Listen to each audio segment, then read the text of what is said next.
അത് വെറുതെ അടിക്കണതാ, ഒരു തേങ്ങയില്ല. ആ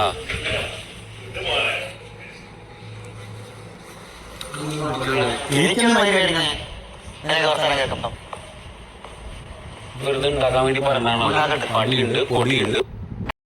അപ്പാണി ശരത്ത് എൻ്റെ പൊന്നോ, പുള്ളിക്കാരൻ ഒരു നനഞ്ഞ പടക്കത്തിനെ പോലെ കിടന്ന് ഇങ്ങനെ അങ്ങനെ ഓടിക്കൊണ്ടിരിക്കുകയാണ്. ഇന്നലെ ലൈവ് കണ്ടവർക്ക് നല്ല രീതിയിൽ മനസ്സിലാക്കാം. ഈ പറയുന്ന ഷാനവാസിന്റെ അടുത്ത് എത്ര താഴ്മയോടെ ചെന്ന് സംസാരിച്ചു, പക്ഷെ ഷാനവാസ് അടുത്തില്ല. കൊടുക്കേണ്ട കൂട്ട് തന്നെ അവന് നല്ല രീതിയിൽ കൊടുത്തു. അതുപോലെ തന്നെ അനുമോൾ ഇന്നലെ പറഞ്ഞിട്ടുണ്ടായിരുന്നു, താൻ കാരണമാണ് ഒരു പെണ്ണ് പോയെന്ന് അപ്പാനിയോട്. സത്യം പറഞ്ഞാൽ അപ്പാനി ഈ അപ്പാനി വന്ന സമയത്ത് സംസാരം രീതികളൊക്കെ കാണുമ്പോൾ തന്നെ നമുക്കറിയാമല്ലോ, ആരുടെ മുന്നിലും വിട്ടുകൊടുക്കത്തില്ല എന്നുള്ള രീതിയിലാണ് ഇപ്പൊ അപ്പാനിയുടെ അവസ്ഥയൊന്ന് ആലോചിച്ച് നോക്കിയാൽ. ഓക്കെ, ചിലപ്പോൾ ഒരു കോമ്പോ പിടിക്കാൻ നോക്കിയായിരിക്കാം, ഒരു ഫ്രണ്ട്ഷിപ്പിൻ്റെ എന്തോ അവരുടെ ഇടയിൽ ഒരു സംഭവം പിടിക്കാൻ നോക്കിയതായിരിക്കാം. പക്ഷെ അത് നല്ല രീതിയിൽ അവിടെയുള്ള ആൾക്കാർ ശ്രദ്ധിച്ചിട്ടുണ്ടെന്നുള്ള രീതിയിൽ ഈ പറയുന്ന അപ്പാനി ഇന്നലെ മനസ്സിലായിട്ടുണ്ട്. അനുമോടെ സംസാരത്തിൽ നിന്നാണെങ്കിലും ഷാനവാസ് ആണെങ്കിൽ അവിടുത്തെ ടു സെറ്റ് കാര്യങ്ങൾ നമുക്ക് പ്രേക്ഷകർക്ക് തോന്നിയ അതേ കാര്യങ്ങൾ തന്നെയാണ് അദ്ദേഹത്തിന് അവിടെ തോന്നുകയും ചെയ്തത്. ഈ പറയുന്ന അപ്പാനി ശരത്ത് ഒന്നുമില്ലാത്തൊരവസ്ഥയായിപ്പോയി. ഇന്ന് രേണുവിനോട് രാവിലെ സംസാരിച്ചതിൻ്റെ ഒരു വീഡിയോ ഞാൻ ഇന്ന് വെച്ച് തരാം. അപ്പാനി ഇന്ന് രാവിലെ നമ്മുടെ രേണു സുധീരുടെ അടുത്ത് പറയുന്നുണ്ട്, എന്നെ കുറിച്ച് അനാവശ്യം പറഞ്ഞുണ്ടാക്കുകയാണ്, ഞാനിവിടെ ഗെയിം കളിക്കാൻ വന്ന എൻ്റെ ഫാമിലിക്ക് വേണ്ടിയിട്ടാണ്, എനിക്ക് രേഷ്മയുടെ അടുത്തും മക്കളടുത്തും സംസാരിക്കണം, എന്തൊക്കെയാണ് ആ ഷാനവാസ് പറഞ്ഞുണ്ടാക്കുന്നത്, ഞാനും ബിൻസിയും തമ്മിൽ 2 ദിവസമായിട്ട് കുറച്ച് നല്ല ക്ലോസ് ആയി എന്നുള്ളത് ശരിയാണ് എന്നും പറഞ്ഞ് വേറൊന്നും നമുക്കിടയിലില്ല.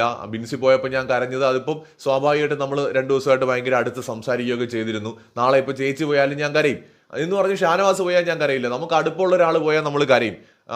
നാളെ ചേച്ചി പോയാലും ഞാൻ കരയും.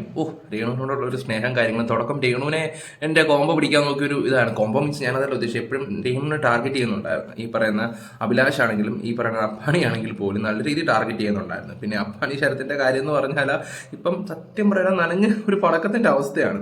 ഓക്കെ, എടേ നീയൊക്കെ ഒന്ന് ചിന്തിക്കണം. ഏറ്റവും കൂടുതൽ എനിക്ക് തോന്നി കേരളത്തിൽ, എനിക്ക് തോന്നി ഇന്ത്യയിൽ തന്നെ അല്ല ഈ ലോകത്ത് തന്നെ എന്താ പറയേണ്ടതെന്ന് എനിക്കറിയത്തില്ല, ഏറ്റവും കൂടുതൽ സൈബർ അറ്റാക്ക് ചെയ്ത് നമ്മുടെ രേണു സൂര്യ, ഞാൻ ഉൾപ്പെടെ സ്ഥിരം ഇനി കിട്ടിയാലും അവസരം കിട്ടിയാൽ നല്ല രീതിയിൽ പറയുകയും ചെയ്യുക, അത് വേറെ കാര്യങ്ങൾ. കാരണം അതുപോലെ കാട്ടി കൂട്ടിയിട്ടുണ്ടായിരുന്നു, അത് വേറെ കാര്യം.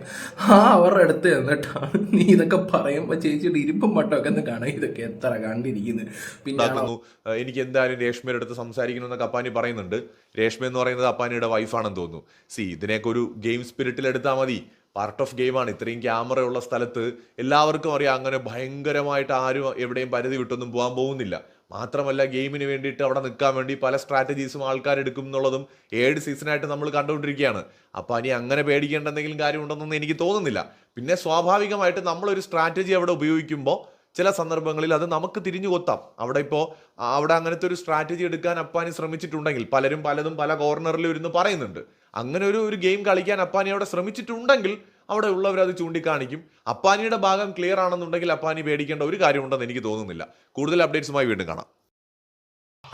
ഓക്കെ, അത് ഈ പറഞ്ഞ കറക്റ്റ് കാര്യങ്ങൾ തന്നെ. ഈ പറയുന്ന അപ്പാനിയുടെ ഭാഗത്ത് തെറ്റോ കാര്യങ്ങളോ ഇല്ലെങ്കിൽ പേടിക്കേണ്ട ആവശ്യമില്ല. ഇപ്പൊ തന്നെ രേണുവിന്റെ അടുത്ത് പോയി ഇരുന്ന് ഈ വിഷമങ്ങളെല്ലാം എടുത്ത് പറയുമ്പോൾ തന്നെ ഇയാളുടെ അവസ്ഥയൊന്ന് ആലോചിച്ച് നോക്കണം. രേണു സുധിയുടെ ഇരിപ്പൊക്കെ കാണണം. ഇന്ന് അതുപോലെ തന്നെ മോർണിംഗ് ടാസ്ക് ഞാൻ നോക്കുമ്പോൾ ഈർക്കലൊക്കെ കെട്ടിട്ട് ഇങ്ങനെ കുത്തിക്കൊണ്ടോണ്ടിരിക്കുന്നത്. ഞാൻ ചിരിച്ചൊരു പോയി. പുള്ളിയുടെ ഇരിപ്പും മട്ടം, പുള്ളി ഇത് എവിടാ ബിഗ് ബോസ് ഷോയിൽ തന്നെ ഞാനിപ്പോൾ പറഞ്ഞ ഒരു ഏറ്റവും ഒരാവശ്യമില്ലാത്തൊരു ഇതായിട്ട് എനിക്ക് രേണുവിൻ്റെ തോന്നുന്നത്. ആ രേണുവിൻ്റെ അടുത്ത് എന്നിട്ടാണ് ഇവൻ്റെ വിഷമങ്ങൾ സംസാരിക്കുന്നത്. അടിപൊളി. പിന്നെ അതുപോലെ തന്നെ ഈ അക്ബറിൻ്റെ അടുത്ത് കുറച്ച് കാര്യങ്ങൾ സംസാരിക്കുന്നുണ്ട്, അതും ഞാൻ വെച്ച് തരാം. കാരണം ഞാൻ ഈ ഒരു സമ്മറിൻ്റെ വീഡിയോ എടുത്ത് വെക്കുന്നതിൻ്റെ കാര്യം എന്താണെന്ന് വെച്ചാൽ നമുക്ക് ഇതിൽ നിന്ന് എടുത്ത് കട്ട് ചെയ്ത് വെക്കാനൊന്നും പറ്റത്തില്ല. എപ്പോൾ വേണമെങ്കിലും പണി കിട്ടും. ഒരു നമ്മുടെ കൂട്ടത്തിൽ ഒരാൾക്ക് വന്നു, അതുകൊണ്ടാണ് നമ്മൾ മെയിനായിട്ട് ഈ സമ്മറിൻ്റെ കാര്യം എടുത്ത് വെക്കുന്നത്. ഇന്ന് രാവിലെ എണീറ്റപ്പോൾ തന്നെ നമ്മുടെ അക്ബറും അപ്പാനിയും തമ്മിൽ സംസാരിക്കുകയാണ്. അയാൾക്ക് ഞാൻ പണി കൊടുക്കും, ഞാൻ പോയിട്ടേ അയാൾ ഇവിടെ നിന്ന് പോവുള്ളൂ, എനിക്ക് എങ്ങനെയെങ്കിലും ഈ ഒരാഴ്ച ഇവിടെ പിടിച്ചു നിന്നാൽ മതി, അത് കഴിഞ്ഞാൽ അയാൾക്കുള്ള പണി ഞാൻ കൊടുക്കും എന്നൊക്കെ പറഞ്ഞിട്ട് നമ്മുടെ അപ്പാനി അക്ബറിന്റെ അടുത്ത് സംസാരിക്കുകയാണ്. അയാൾ എന്തൊരു മനുഷ്യനാണ്. ഇന്നലെ കിച്ചണിൽ നിന്ന് അയാൾ കാണിച്ച ആക്ഷൻ കണ്ടോ, വണ്ടി സ്റ്റാർട്ട് ചെയ്ത് പോകുന്ന പോലെ. അതായത് സംഭവം ഷാനവാസ് പറഞ്ഞു, ഭാഗ്യം കൊണ്ടാണ് കഴിഞ്ഞ ആഴ്ച അപ്പാനി പുറത്താകാതെ രക്ഷപ്പെട്ടത്, ഇല്ലെങ്കിൽ ബിൻസിക്കൊപ്പം അപ്പാനിയും പുറത്തു പോകുമായിരുന്നു എന്ന് ഷാനവാസ് പറഞ്ഞിട്ടുണ്ട്. അപ്പോൾ ആ ഒരു പേടി ഇപ്പോൾ അപ്പാനിയുടെ മനസ്സിലുണ്ട്. നോമിനേഷനിലുണ്ടല്ലോ, പുറത്തു പോകുമോ എന്നുള്ളൊരു ഭയമുണ്ട്. അതുകൊണ്ട് എങ്ങനെയും ഈ ആഴ്ച എനിക്ക് ഇവിടെ നിൽക്കണോ അളിയാ എന്നൊക്കെ പറഞ്ഞിട്ട് അപ്പാനിയും അക്ബറും രാവിലെ തന്നെ ചർച്ച തുടങ്ങിയിട്ടുണ്ട്. സംഗതി ഇന്നലെ രാത്രി നടന്ന സംഭവങ്ങൾ അപ്പാനിയിൽ നല്ലപോലെ തന്നെ ഒരു പേടി ഉണ്ടാക്കിയിട്ടുണ്ട്. കാരണം നെഗറ്റീവായിട്ട് പുറത്ത് പോകുമോ എന്നുള്ളൊരു പേടി. അപ്പോൾ അതുകൊണ്ട് എങ്ങനെയും ഇവിടെ നിൽക്കണം ഈ ഒരാഴ്ച, എന്നിട്ട് പോസിറ്റീവായിട്ട് മാറിയിട്ട് ഷാനവാസിനെ എക്സ്പോസ് ചെയ്യണം, പുള്ളിയെ വലിച്ചു കീറണം എന്നുള്ളതാണ് തൻ്റെ മനസ്സിലെന്നാണ് അക്ബറിനോട് അപ്പാനി പറയുന്നത്. കൂടുതൽ അപ്ഡേറ്റ്സുമായി വീണ്ടും വരാം. അത് നോക്കിയിരുന്നാൽ മാത്രം മതി. ഏറ്റവും കൂടുതൽ ഞാനൊരു കാര്യം പറയട്ടെ, ഈ അക്ബർ ഭയങ്കര ഒരു ഇതായിട്ട് വന്നുകൊണ്ടിരിക്കുക. എനിക്ക് ചില കാര്യത്തിൽ എൻ്റെ പേഴ്സണലി എനിക്ക് തോന്നുന്നുണ്ട്. പിന്നെ രേണുവിൻ്റെ വിഷയത്തിൽ അദ്ദേഹം ഇങ്ങനെ പുറകെ നടന്നിട്ടുണ്ടായിരുന്നു, ഒരു മാപ്പ് എന്നും പറയും. പക്ഷേ ഈ ഒരു ഷാനവാസിൻ്റെ ഒരു കാര്യത്തിൽ ഇങ്ങനെ എന്തോ ഒരു വൈരാഗ്യം വെച്ച് ചെയ്യുന്നതായിട്ട് എനിക്ക് പേഴ്സണലി ഫീൽ ചെയ്യുന്നത്. ഓക്കെ, അതൊക്കെ ഓരോരുത്തരുടെ ഇഷ്ടമാണ്, വെക്കോ വെക്കാതിരിക്കുമോ. പിന്നെ അതുപോലെ തന്നെ ശരിക്കും ഹേറ്റേഴ്സ് വന്നു തുടങ്ങിയ ഒരാളാണ് അപ്പാനി ശരത്ത്. ശരിക്കും വന്നിട്ടുണ്ട്, ശരിക്കും വന്നിട്ടുണ്ട്.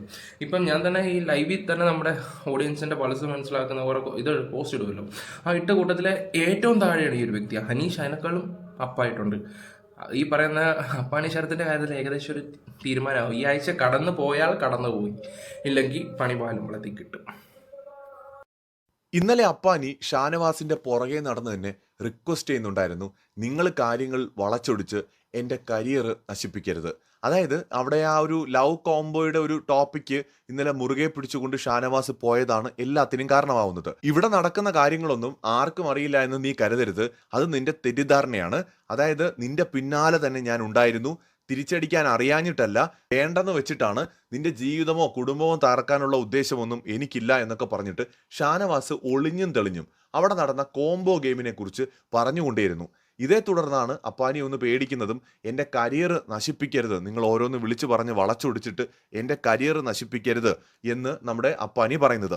നിങ്ങൾ പറയുന്നതിൽ സത്യസന്ധതയില്ല എന്ന് എനിക്ക് ഉറപ്പുണ്ട്, ഞാൻ നിങ്ങൾ പറയുന്നത് പോലെ ഒരു തരത്തിലും ഒരു തെറ്റും ചെയ്തിട്ടില്ല എന്നൊക്കെ അപ്പാനി പറയുന്നുണ്ടെങ്കിലും എന്തോ ആ ഒരു ഊർജം അനീഷിൻ്റെ അടുത്തും അനുമോളുടെ അടുത്തും ഒക്കെ കാണുന്ന ആ ഒരു ഊർജം ഷാനവാസ് ഇതൊക്കെ പറയുമ്പോൾ, അതും കള്ളമാണെങ്കിൽ, ആ ഒരു ഊർജം അല്ലെങ്കിൽ ആ ഒരു പ്രതികരണ ശേഷി എവിടെയോ നമുക്ക് കാണാൻ കഴിയുന്നില്ല എന്നുള്ളിടത്താണ് അപ്പാനി സംശയത്തിന്റെ നിഴലിലാവുന്നത്.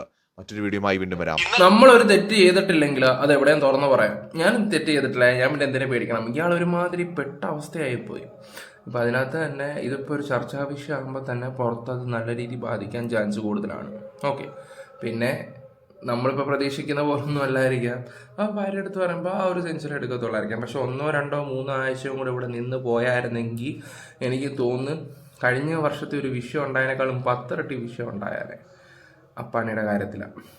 ഉറപ്പായിട്ട് മാർജിക്കാണെങ്കിലും പുറത്തിറങ്ങാൻ പറ്റാത്തൊരവസ്ഥയായാലേ.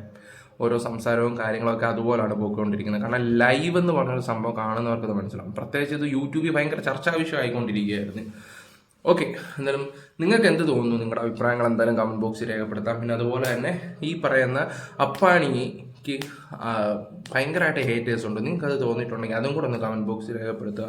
പിന്നെ നമ്മുടെ വീഡിയോസ് ഇഷ്ടപ്പെട്ട ലൈക്കും ഷെയറും സബും ഒക്കെ ചെയ്യുക. വീഡിയോസ് ഇഷ്ടപ്പെട്ട പിന്നെ ഒരു ഹൈപ്പും കൂടെ കൊടുക്കുക. Bye, love you all.